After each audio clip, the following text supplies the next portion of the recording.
Morning, Butch. Thanks for doing this. Appreciate it very much. This is all part of the Roslyn story project that we have at the museum, and what we want to do is hear stories from all over Roslyn with not just the old timers, but folks who have been involved in what's made Roslyn so special. So here we are, and again, I appreciate it. So, were you born in Roslyn? Yes, I was. I was born here 72 years ago, 72 years ago. 1941. 1941. So you were during the war. Yeah. Yeah. Do you remember any of your what were your first memories of being in Roslyn when you were a 3 or 4 year old? Do you have Well, probably 5 or 6 years old. okay? Yeah.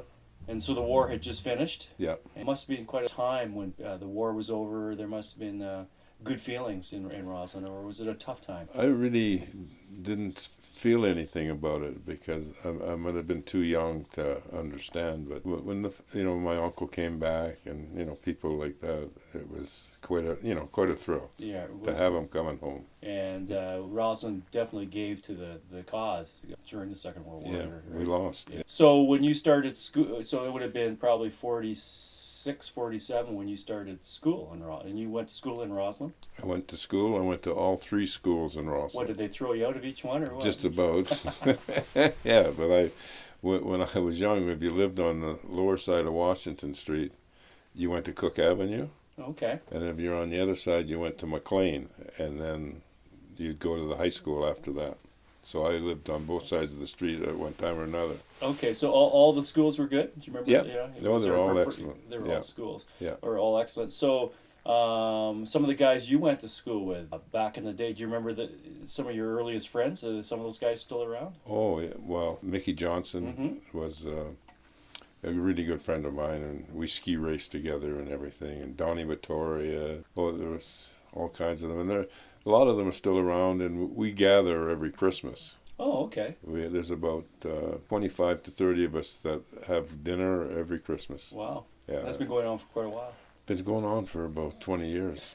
Sounds like a good time. So it's really a good time. All right. Yeah. So when did you start skiing? Lift was built. It was good timing for you, I guess. If the red chair was built in 47. Yeah. Yeah.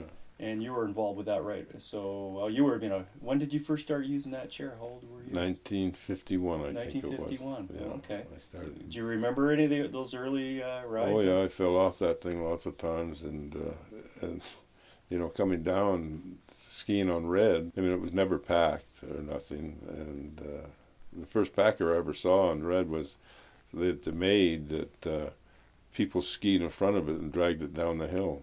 Oh, really? Eh? Yeah, and it would pack the snow. So people would go out there and dedicate time to do that, Yep. right? Oh yeah, or they would make you when you got to the top of the red, they'd make you sidestep down. Okay, at least once or twice? Gil Page used to make Oh, okay. sure that was. Because so Gil Page was the taskmaster. Yeah. Do you remember some of the first lift operators that were there? Well, Fred Simister, Mhm. he was there, and Fred was the one we remember mostly. Okay. Yeah. He treated you guys pretty well? Oh yeah. Okay, and at that time you could get off at different spots too, right? You could get off at 5, 10, and the top. And the top. And you could ride down too? Yep. Okay. Yeah. Okay. A lot of people used to, when they got to the top, didn't want to come down. They rode down. So, Yeah. so it'd be like going to the fair and having a ride, right? Because That's it was unique. There was it's an interesting story. Some of the guys at Ed Stiles Ed Stiles, yeah. and Jack Mitchell. Jack Mitchell with yeah. the lift and all that. Yeah, yes. those guys were. They did it on their own. They weren't Yeah. interested in getting in touch with some of the other hills. It's controversial that I believe this lift actually ran before the one in Tremblant. Okay. It's, I rode both of them. Oh, yeah, back in the early days. Okay. Yeah. And I believe there was one in Sun Valley and a few other chairs. But It could be, yeah. what a job for those guys to pull that off. And I guess it was from that experience being engineers and knowing how to build Kaminkle. stuff, right? Yeah. So, Yeah. it's huge. So during those early years, once you started going there in 51, did it grab you big time and then you just wanted to ski all the time? Or I remember the first time I went up there, I came down, I skied down, and it was crusty and that, and I only took one run. I went home. I wasn't going to have anything to do with that. Okay. Yeah. Now, were you doing other sports at the time? Like during the summers, were you playing ball? I played ball, and I played. I loved lacrosse. I used to Yeah, play. it was a big game in Yeah, Rossland. I played lacrosse. So you had teams, lacrosse teams? Yeah, there was a junior team, Trail, Rossland, Nelson. All right. Yeah, and then there was the Rossland Redmen, of course. Yeah. Yeah, And so you played, how many years did you play lacrosse? I played about 5 years. 5 years. And I played till senior. I played senior too. So. Okay. And you guys, when you're playing lacrosse, you would go on road trips to other towns? And We'd go to Nelson, Quite Trail, Rossland. yeah, it was perfect. Pretty competitive? How did you guys do? Well, the Rossland Redmen. The Redmen were quite well they- known. They were the best. Yeah, they were the best. Okay. Yeah, the LaFace brothers and the Davis brothers. That's pretty well the whole team. Yeah, Yeah. right. But didn't lose too many games. No, No, no, that's they were great. BC champs. So that was one way you guys kept in shape in the summertime too, right? So when you get on your skis in winter, you were feeling pretty good, especially if you were teenagers too. Yeah, Right? Yeah. yeah. So how back in the early '50s, I guess there was the program. There was already a few. I think it was Al Fisher was one of the first guys to get a scholarship, and there was George Mary and guys like that were getting, and Bill Stevens that were Yep. getting scholarships. John Platt. Yeah, we're getting scholarships, and you were younger than those guys. Mhm. But the coaching must have been pretty good. And there was it Chess Edwards was one of the Chess, first? he was. I saw Chess a bit, but he was before my time. Yeah, but he set a pretty high standard. Yeah, yeah. He came from Banff That's and right. started here. Yeah, and got the program going. Yeah, Yeah. because when you look at when I go into the book, the ski race by Sam Wormington, in those early meets back late '40s, '50s, all the way through to the '60s, you'd see the meets everywhere, and it would be people from different spots, but it was Red Mountain racers, Red Mountain racers, Red Mountain was just predominant with the number of people that they sent to these intercollegiate races and stuff like that. Intercollegiate. That was big. That was huge. That was huge back then, Yeah. right? Yeah. Because that's why those kids got their scholarships to be on the ski teams in the States and UBC. So when did you start? When did the first time you saw a ski game? Well, I first started skiing in Ozeross Field. That's down by Cook Avenue Ski. That Okay, field. yeah. Booty Griffith. So he dragged me around a bit for a long time. But then I came up to, started at Red Mountain. I skied with the fellow that was my neighbor, Adair Osborne, and he got killed and he was hit by a car. But he was a good skier too. And then just progressed, and then I got into high school, and then there was a program in high school with Stan Fisher, and we got a team there, and then from there we just kept going out there, and because on Sundays you couldn't ride the lift after 11. Oh, okay. The kids couldn't. No, Yeah, you couldn't ride it unless you bought a ticket. Okay. And so we'd pack up and down and run gates and just keep going at it. So when Booty Griffiths was, how old were you when he started like you say, dragging you around, and were you at like About 13? 10. You were around 10, right? Did he have a shop by then? Yeah. Okay. I used to go in there all the time. I used to break more ski poles, and I'd say, I don't know how I broke it, Booty, but I broke them. And his reputation for helping everybody in those early days was pretty legendary. Yeah. As far as making sure everybody had this stuff. And when I moved here only 40 years ago, I feel like a youngster here, a newbie in Roslyn. He was the first guy to drag me around, right? Yeah. Out to the cabins and Oh all yeah, that stuff. for sure. What a mentor he was for a lot of people over the years. Mm-hmm. Now he was also he was a head rep too, wasn't he? Back he was Lang. Okay. Yeah, Yeah. ski rep. Yeah. So you had the first you saw all those transitions with gear too when you first started skiing. What kind of stuff were you on? Do you remember? Oh, I remember my ski boots. They were Lackner. They were a lace boot, and my skis we used, Kesley was the big name. And then later on, Head came along. You went from lace to buckle and to now to what we have now. It was just you went with the time. Went with the time. Yeah. But it was great that you had a great ski shop here too, right? Yeah. With the newest stuff that was around. Yeah. Okay, so when you started racing, Stan Fisher was coaching. High school, yeah. High school, and what kind of meets did you have then? Was there like intercollegiate or? The biggest one was the inner high. It used to have all the schools used to come from the coast and the states, and it was a big meet. Then when that was the inner high, the intercollegiates used to come in January. They used to come the first part of January, right. And they'd have a big race here too. And we weren't old enough. We weren't in college, but a few of us always were forerunners. So, okay. Yeah. Or then when it got later on, we even put our own little team in. Oh, okay. Yeah. Who was on that team? Would you be Mickey Johnson, myself, Donnie Vittoria, Dick Thorpe, Marvin Kempston? And during that time, we had some of the Rossland guys going to bigger events. Some of the older guys, like the Bill Stevens and George Marys. Did you keep track of some of what those guys were doing? And Al Fisher. Well, George Mary went to the Olympics. That's right. I forget what year it was. Billy Stevens and John Platt, Donnie Bernasky, Vern Anderson. Yeah, that's right. In 1960, in Olympics in Squaw Valley, I think 5 people from Rossland went there. Yeah. So that must have had a real effect. I mean, you might not have thought about it consciously, but Yeah. to have that many guys from Rossland leading the way, it must have been quite an example for you. It was good. It was good. Yeah. It stayed that way for a long time. I Yeah. still believe that Rossland's put more people onto national ski team than Red has than Yeah. any other ski club up to now. Yeah. Those things might change, but that's quite a You can reputation. see it on the wall now up Yeah. there at the ski hill. There's I Wall think of there's Fame. 30 some Yeah. people. Yeah. Yeah.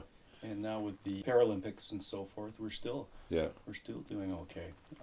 So now you're in high school, and was there a time when you decided, hey, this is what I want to do all the time? I want to ski, and I want to race more and get involved with coaching. Was there coaching clinics or any of that stuff back then, or Not in the 60s. not in the 60s? Well, yeah, I shouldn't say that. I took my first coach's course from Vern Anderson at Red Mountain in 1960. Okay. 61, yeah. So that would have been a big change. Things were starting Yeah. to happen, Yeah. and technique and Yeah. consistency in the training methods and stuff like Yeah, that. the federation, they started the federation Okay. in there, yeah. Okay. Yeah. So what happened from then on? So at 60, you were what, 17 or 18 years old then? No, I was 20. Oh, you were 20. Tw- Okay, yeah, that's 21. right. Okay. So Yeah. now I was still racing, though. you're still racing. So Yeah. explain how that went. How many days did you race, and how did the season progress? Well, I raced from, I guess, when I was 13. When I was 14, I think I went to the Junior Canadian Championships on the BC team in Camp Fortune in Ottawa. And then the next year, I think it was in 58, or it was in 58 or 57, they came here. It was Red Mountain hosted the Junior Canadian Championships. And then I just plugged along. I went, I raced junior, and then I went into senior. I raced all over, I guess, in BC, Alberta. And what about on the American side? Yeah, I went down there too, quite a few races. Now, it must be some of the guys that were on scholarships. They'd be racing for other universities University too, right? Though they were Red Mountain Yeah. trained, right? Yeah, there was the universities down there. They had some good skiers, like from all over the world. Yeah. Yeah. So it's different now with the university ski teams and so forth. I don't know if they're important as many back people. then it was a big deal, right? Yeah. According to Warmington's book too, it was Yeah. it was quite something, right? Yeah, I remember racing at Kimberley when the teams came up from the States there. Yeah. Now, he must be in a big part because he was at Kimberley too. Yeah. Sam Warmington. Yeah. Yeah, for sure. And then he went down to Schweitzer. Yeah. After that, do you remember meeting Sam? Oh yeah. Oh yeah. Yeah. He has a brother too. Okay. His brother used to shoot a lot of photography. Mm-hmm. Yeah. That's right. Some of his pictures are in Yeah. his book. Yeah. It's quite when he wrote the book, he was saying that he wanted to keep it as factual as possible, and he didn't spend a lot of time at Red, I don't believe, but he sure gave it a lot of credit in the book. I think the first half of the book's just Ross and Red. Yeah, they got Ross and Revelstoke. Yeah, and then I went to Revelstoke a bit more, but Yeah. at the beginning it was By starts off with all the early races, even back with Olaus Jelsnes and back in the day, and all the records are there. Yeah. So the first part of the book, right up to those days when you guys were racing, is a big chunk of the book for sure. So when did you start coaching? Oh, that's a tough one. I became a ski instructor first. I went to Mount Tremblant, Quebec. Okay, how was that like? How's your French? I didn't learn anything, but I went there and I taught for Ernie McCullough. Okay. And he was a great skier and a good guy.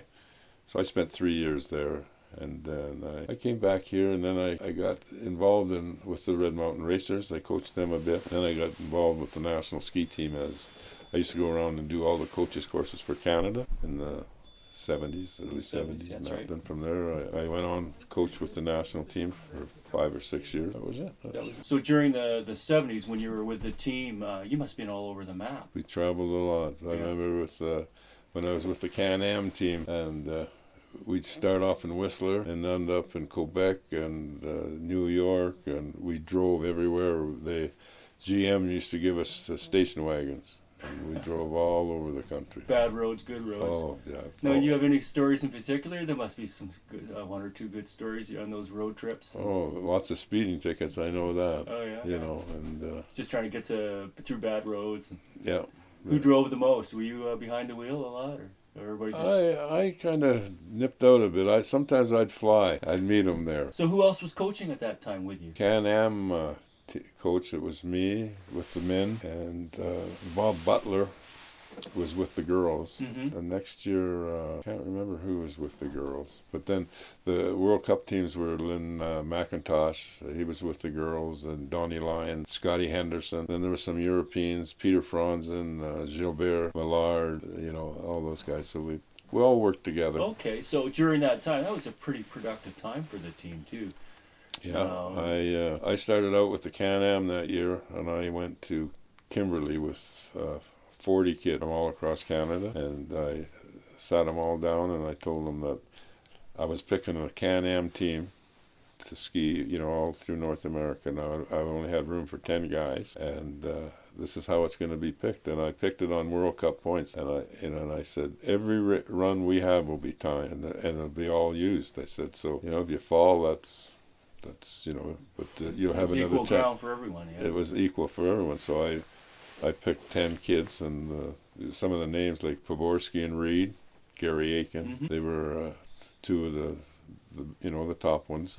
We went on that year and won the overall Can-Am. Aiken was the overall. And that was 1970. 71. 71. Yeah. So it was a pretty progressive time, and then during the 70s through to 76.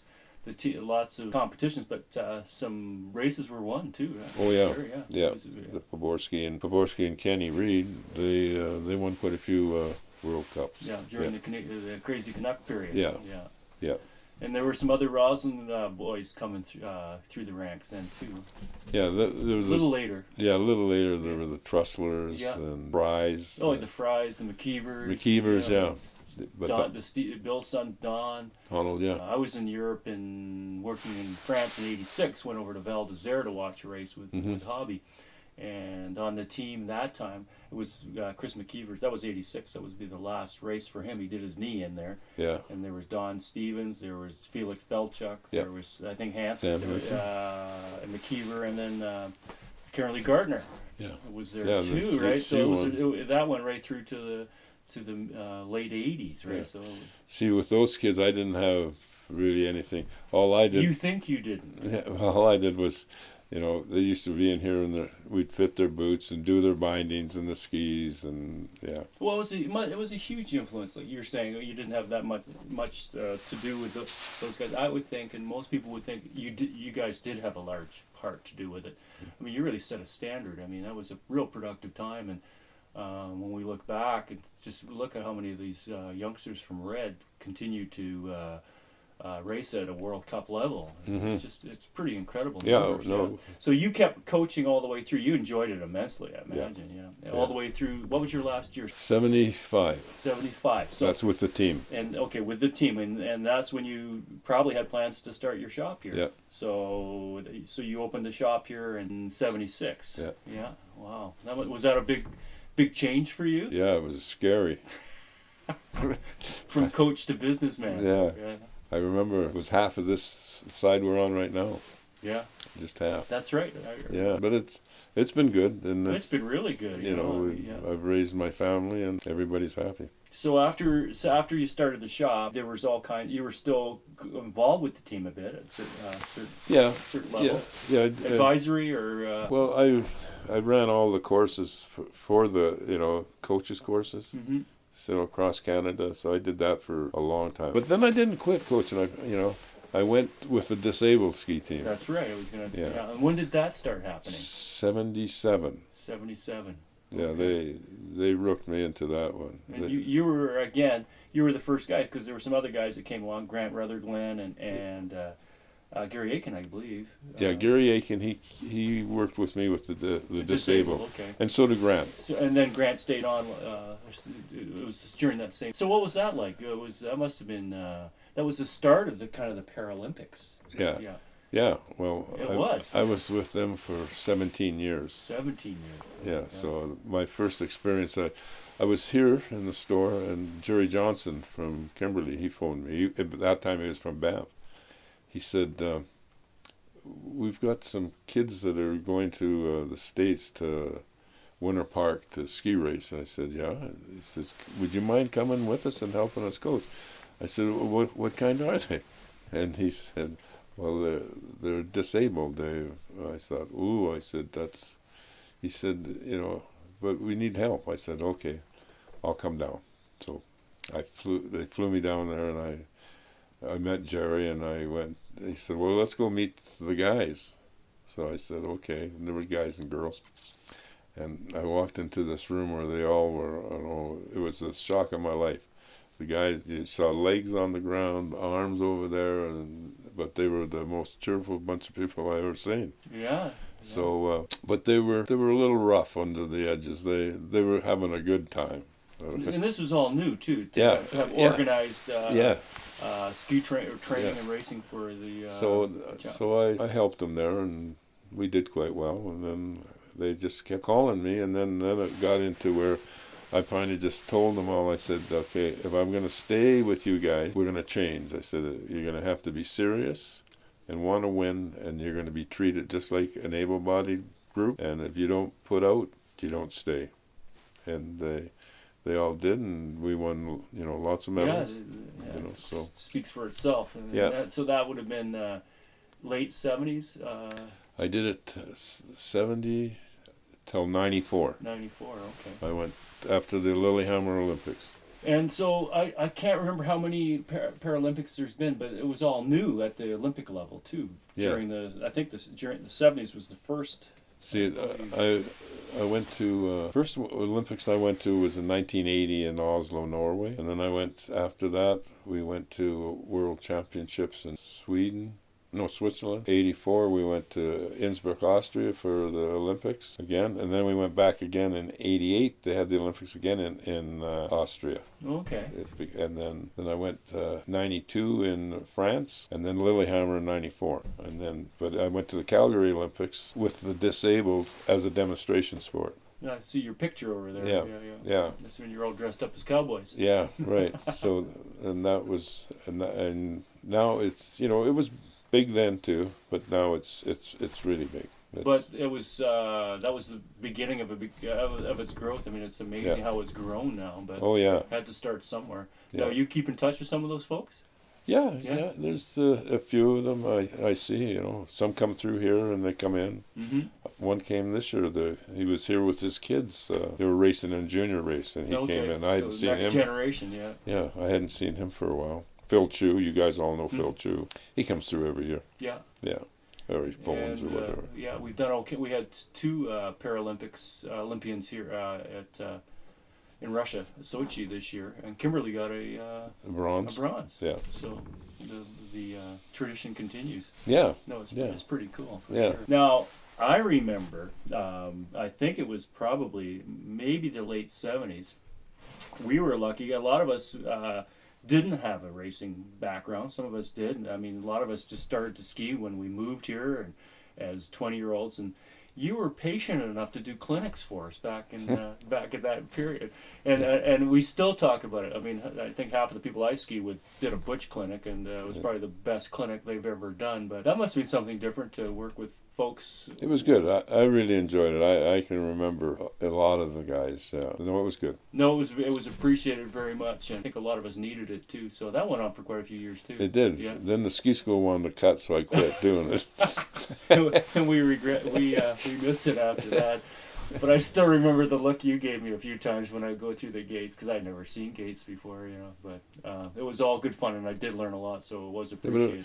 It got you guys ready for the adult racing league. That's too. right. It did. Yeah. And team races, and, Yeah. and wanting to get back in gates, and actually just realizing how important it was Yeah. to actually lean on a ski and wow, angulate and all those kind of things. Like a ski car. Yeah, make the ski carve. Now, you've seen a huge difference in being on the technical side with coaching, owning a ski shop in Rossland, and seeing the difference, the evolution in skis, boots, and so forth. That's something else. On some of these skis, do you have to actually carve, or can you just ride them down? Some of these large double rocker. They've got the rocker tip and tail. They're wide. That's for the deep snow. And people are starting to find out now, the powder doesn't last that long. Exactly. So unless you go looking for it and you want a tour, Yeah. it's nice to have a ski that when you get on a hard packed and groomed snow that carves, because a lot of those skis just slide. That's right. And you can watch young people go down, and that's not a good or a bad thing, but it's riding, it's not carving. And it was nice to see that evolution where they took the ski and they kept some of the early rides, which a lot of us thought worked, but they got rid of that tail rocker so that we could actually have a 17-meter radius turning ski still. So it turns for you, Yeah, it comes around, and that rocker tip, it just slides out. Yeah. But what it's done, it's made an intermediate skier, and that's an advanced skier. And that's so true. We have this argument. I don't, where you have a run like Lynx Line or something like that. It used to be a double diamond, and it was called an expert run. Yeah. I believe it's advanced intermediate now, because people go, Everyone no, skis it. I said, just look, there's a 4-year-old coming down, and there's somebody that's only skied for 2 weeks. So the skis have changed it from expert to advanced intermediate, which is not a bad thing in a sense. No, it's good. It makes it easier to ski. The ski is... Yeah, and it probably gets more people... Before you had to make the ski do it. Now the ski is helping you. You can talk to it. Yeah. This way. No, it's true. Yeah. And... Then maybe the boots, they should wait till you're 60 so you can buy these skis. Yeah. Right? When you're 20, you should be on the old stuff. I'm sure some of the older fellas are getting more enjoyable out of it now with the wider ski. They're having a better time. Hey, I'm 60 this week. Yeah. So, yeah, I sure do. Yeah. But not too wide. No, unless you have 2 pair of skis, so you can have the wide ones for the deep snow, and then when there's no deep snow, you can go to a carved ski. That's with a some lot of shape us do to it. that. 2 pairs of skis, one for the soft days, and then a pair of carving skis for the days where the groomers are happening, main run, and stuff like that. Yeah. And same with boots. Like going back with that equipment, I find some of the stuff, like some of the lighter skis, the Armadas, and you're buying some of these boots with the Intuition liners, and I can ski in the hill with Dynafit bindings. It's half the weight on my feet than my old skis are. Yeah. So that's got to help my knees a bit. Yeah, if you're going to go for a long walk, you don't want to be, hauling off on a heavy boot and a heavy binding and a heavy ski. Done it all, yeah. So the people are looking for the lightest they can have. No, it's amazing. That's what we've done, and it's incredible difference. Yeah. And it's and it performs too. But now the skis are kind of changed again. They're coming back to a lot of the skis are coming to, say, 100 under waist instead of 117, because then that's more of a combined ski. Mm-hmm. All mountain ski. Yeah. Yeah, you're right, and that's exactly what a lot of us are on. We went from the Dynastar Legend, the 88, nice carving ski for the mountain, and now it's 100 under the foot. And it would be an example would be something like the Armada TST or the Rosigno, was it the S? ST? The Rossi Soul. Yeah, that's right. Yeah, and it's an all mountain, but still on an icy day, I still jump on my old carving skis, but. But you take a good skier that skied on traditional ski. He still skis well in the deep snow and the good. Exactly, It's a yeah, skier. exactly. It's him. Yeah. I mean, you look at Donald Stevens. Yes. I bet you what he's skiing on is what he raced on. Yeah, that's right. He doesn't have a wide ski. Yeah. And he skis anywhere. Yeah, exactly. You see that here. Now, people have said you can always tell traveling. You can always tell a Red Mountain skier. Yeah, you can. Yeah. Yeah. Why is that? It's just a style, I guess, because What is the style? Well, I went to Toronto, became a butcher in the '60s, and I was up skiing in Collingwood, and someone came up to me and said, "You're from Red Mountain, aren't you?" I said, "How do you know?" He said, "Just the way you ski." I mean, there's a lot of good skiers up there. And was it the stance, a more comfortable stance? I think they more stood. from They the stood up. European knees locked together. They stood up more, and they kind of had a flow with it. Square to the ski. Yeah. People have noticed that over the years. Maybe, I'm not sure if it's still that way, but that was always something that all the skiers from Red, when they traveled, had heard that. There was the style of Red Mountain. We didn't know whether they meant it in a derogatory way or in a good way. But. Well, when I went there, I went to Toronto there in 1960. This Toronto Ski Club got a hold of me, and they wanted me to race for them. So I said, yeah, well, I haven't got a car or anything. I can't get up to the, up there. And they would take me, and they looked after me. And I raced through there. I won the Toronto Club ski championships. Okay, Yeah. Who would have thought that in Toronto? Yeah. Okay. Yeah. Did you miss skiing in Ontario or Quebec? No. No. Just icy and yeah. Well, I liked Mount Tremblant. Yeah, it's I had beautiful. We've been yeah, there. and I learned a lot there too. I learned a lot from Ernie McCullough, and it was a good time. Did you stay right at Tremblant? Yeah. Yeah, it's beautiful country. The Saint-Jovite and Yeah. all through We there. stayed. We had little cabins that we lived in. The ski instructors. It must have been a pretty nice time to be there too. It was good. It was good. Okay. Yes, 60s. Yeah. So you've raised a family in Rossland. Great. What big changes in this town over the years? Still a good place to raise a family. Oh yeah, it's the best. You wouldn't trade it for anything.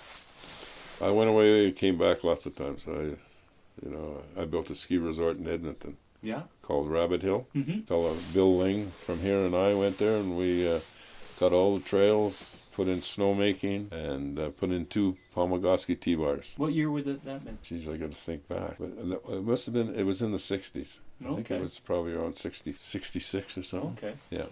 So you were in your 20s then. Yeah. Yep. Still do all that work, all that. And that ski hill in Edmonton gets more skier visits than Red Mountain. Really? Okay. Because from the city. Oh yeah. And they all come out night skiing and everything, and all the kids and everyone go out there and ski at night. But it's on the Saskatchewan River, right down to Saskatchewan. Yeah, a lot of some of the steepest stuff in Alberta is on a riverbank. Yeah, I remember driving out there, and the truck was driving out through a farmer's field. I said, "Where are we going?" And then there it was. Right down at the river. Yeah. So you had lots of water for snowmaking. Yeah. Now, what's the story about snowmaking at Red? Yeah, I've heard that the Red Mountain Racers and that they want to put snowmaking in. Their idea for snowmaking is for training in early fall. Yeah, part of the academy. And but it's a lot of money. It is a lot of money. But they're thinking that maybe they'll get a lot of other teams coming. Mm-hmm. Like, and building like a Panorama, complex for that. like Panorama does. Yeah. The program, they don't have that many racers anymore. It's funny, it's changed. Like it's a lot of freestyle. That's right. Keeping innovative and bringing in those groups and making it viable and with the ski. Yeah, it's even with the ski academy. I believe they had to bring. There's dance. There's all kinds of other stuff to keep these things going. Yeah. But it's expensive. Yeah. It's really, for a ski racer these days, it's expensive. Even if you make the national ski team, you got to pay to be on it. Yeah. It's not fair. No, it's become, there's some people use the word elitist. It's become an elitist sport to ski race. Because it is expensive, and the choice between your kid playing hockey and becoming a ski racer, that's going to be tough. But it's a little different when you were younger. The team, when you made the team, you're looked after. Yeah, which you would think. You think you should be. You should. Exactly. I think they should be. It's amazing it's evolved that way, where it was all good one day, and now you look at it and it's more and more difficult for some potential skiers to be there because they can't. Families can't afford it. You've got that young kid from Castlegar or whatever. For him to be on it cost him $20,000. Not fair. Now, with the mountain, when you first started skiing here, we had Red Mountain on an old wooden tower, single chair. Granite opened up in the mid '60s, and then that changed everything. And now we're one of the big players with the new grade chair, saying we got more terrain than Jackson Hole and so forth. But that's pretty amazing. I mean, when you go out there now, and just you guy can get lost. Yeah. But Well, is it going to draw more people? Ooh, that's a hard one because right now there's lots of people that are coming here. Lots of people. There are. We've all noticed that. Yeah. Especially this year. I noticed it here. Yeah, you we know. do too. You know. And I see people from all over the world. Yeah. And they love it. Yeah. And They now, really do. and you've got so many people connected in the industry, and you know I've done some guiding with some of the writers and some of my friends in Europe that I keep in touch with. Said 15 years ago, you know, you wouldn't hear a Red, but Yeah. these guys are saying no, it's on the map, it's on the radar now in Europe. It's as good as skiing here anywhere in the world. Yeah. Yeah, and we really want to have a look at it. You know, up there you can see it. Look and trail on a clear day and see how big it is. You got red, Yeah. granite, Yeah. and gray, and I mean it's huge there. And then there's so much others that you don't see. Yeah, they got a little bit on Kirkup now. You Yeah, know, where yeah. they put the other chair up. I know it's Yeah. it's incredible for us to.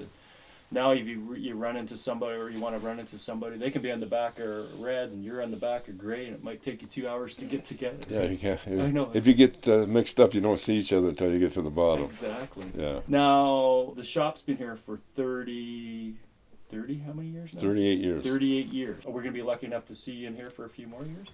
A couple, A couple more years. I think. I mean, you never know. All right. But yeah, we still enjoy it. My wife and I. It's good. Been so good to have this tradition as a shop with people that have contributed to the town as much as you have. Now there's different shops. People are buying snowboards and different skis and so forth. You've always had to keep an open mind on that stuff. Have you tried any of the other disciplines? Have you ever been on a snowboard, Butch? No, I've never been on one. No, Okay. but I used to sell them. Yeah. But to do them both, it's too hard. Yeah. So, I mean, there's a snowboard shop down Exactly. and That's it's worked good. out well. You know, Yeah, it's good. It's Because the good. people that are in that shop Yeah. snowboard.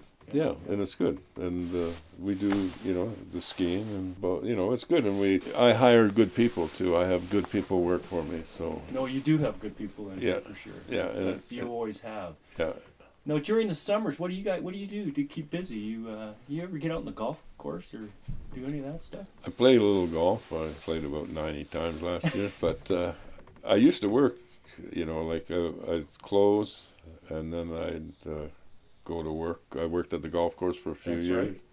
I worked at the fire department Mm-hmm. and things like that. So, No, And I you're even- working on your golf. yeah, and I even tried opening in the summers for a few years, but it wasn't for us because summer in Rossland is very quiet. That's right. No, Yeah. that was a good move. Yeah. Now you can do 90 days out of the Yeah, golf and course. How's your golf game? I just stay where I don't lose any money. Yeah, I'm starting to play more now too. And I said I'd buy my first pass at 60, so I better buy one this year again. Oh yeah, No, no, I enjoy it's it more. good. What a change that was making an 18 hole course. What do Yeah. you think of that? Yeah. You like it a lot? Oh, love it. Are we spoiled?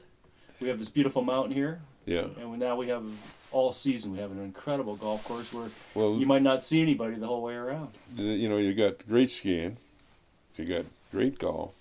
That Columbia River is super for fishing. It's to raise a family in that. Phew, can't beat it. And we've done all the work on the main street, and it looks Yeah, the great. town is great. Ulos on the corner. What do you think of him? Oh yeah, that's great. Jealous. Yeah. Yeah. He's worthy of it, I think. Yeah.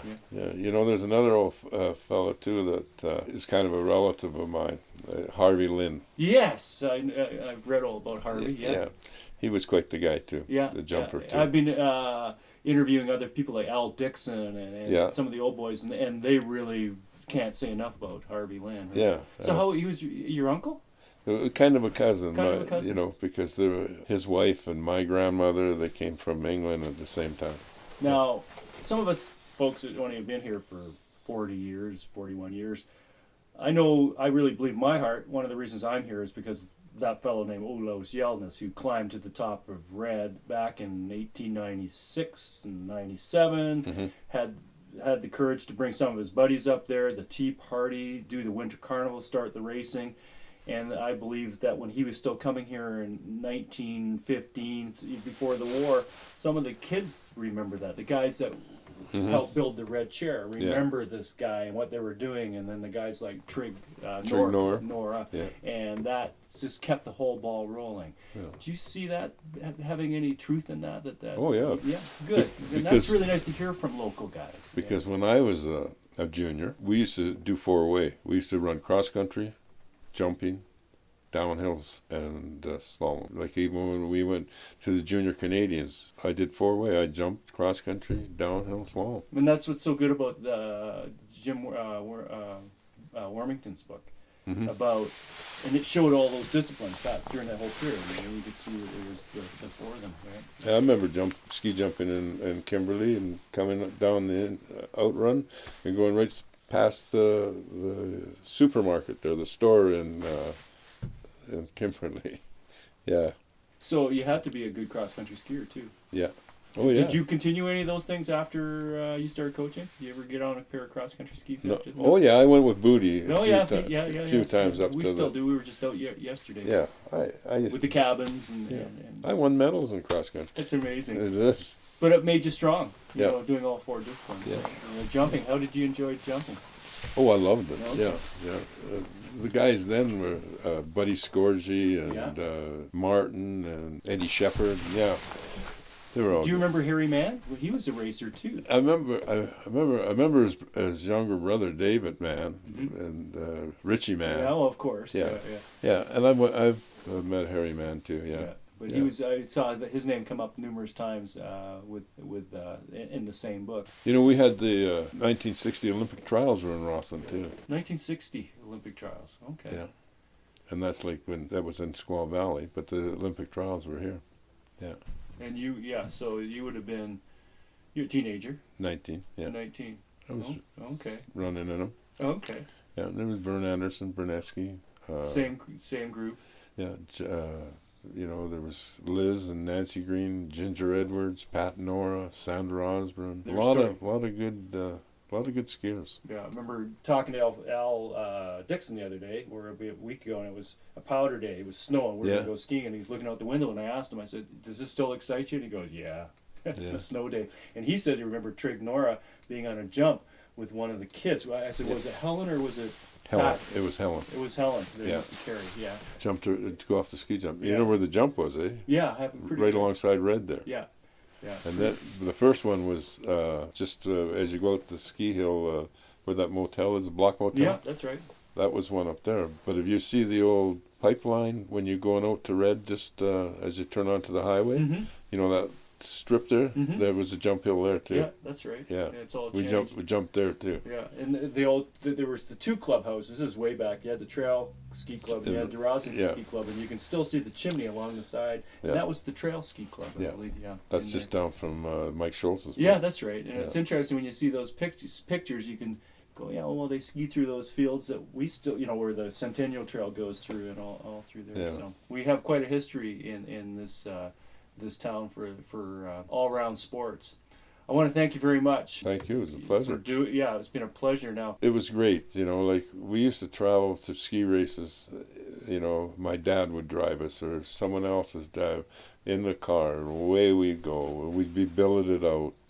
It was a good time. I really enjoyed that time of my life. Great to hear the stories. Thank you very much again, Butch. Have a great day. You too.